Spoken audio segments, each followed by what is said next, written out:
സമീപകാലത്ത് അർജന്റീന നിരവധി നേട്ടങ്ങൾ നേടിയെടുക്കുമ്പോൾ അവരുടെ ഡിഫൻസിൽ നിർണായക സാന്നിധ്യമായ താരമാണ് കുട്ടി റൊമേറോ എന്ന ക്രിസ്ത്യൻ റൊമേറോ.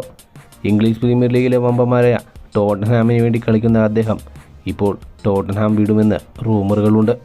ടോട്ടൻഹാമിൻ്റെ കൂടെ ട്രോഫികളൊന്നും നേടാൻ സാധിക്കാത്ത ക്രിസ്ത്യൻ റൊമേറോ ഇപ്പോഴിതാ കഴിഞ്ഞ ദിവസം ഗസ്താൻ എദൂളിന് നൽകിയ ഒരു അഭിമുഖത്തിൽ വെച്ച് അദ്ദേഹത്തിൻ്റെ ഭാവി പരിപാടികളെക്കുറിച്ച് പറഞ്ഞത് ഇങ്ങനെയാണ്: ഞാൻ ടോട്ടൻഹാമിൻ്റെ കൂടെ ഇപ്പോൾ യൂറോപ്പ ലീഗിൻ്റെ സെമി ഫൈനലാണ്. ഞങ്ങൾക്ക് ആ സെമി ഫൈനലിൽ വിജയിച്ചുകൊണ്ട് കപ്പ് നേടണമെന്നാണ് ആഗ്രഹം. ടോട്ടൻഹാമിൻ്റെ കൂടെ ഞാൻ മികച്ച രീതിയിലാണ് ഇപ്പോൾ പന്ത് തട്ടുന്നത്. പക്ഷേ പുറത്തേക്ക് പോകുന്നതിനെപ്പറ്റി ഞങ്ങൾ ഇതുവരെയും സംസാരിച്ചിട്ടില്ല. എൻ്റെ ആഗ്രഹം എന്തെന്നാൽ മികച്ച ഒരു കളിക്കാരനായി മാറുക, മികച്ച ലീഗുകളിൽ പങ്കെടുക്കുക എന്നുള്ളതാണ്.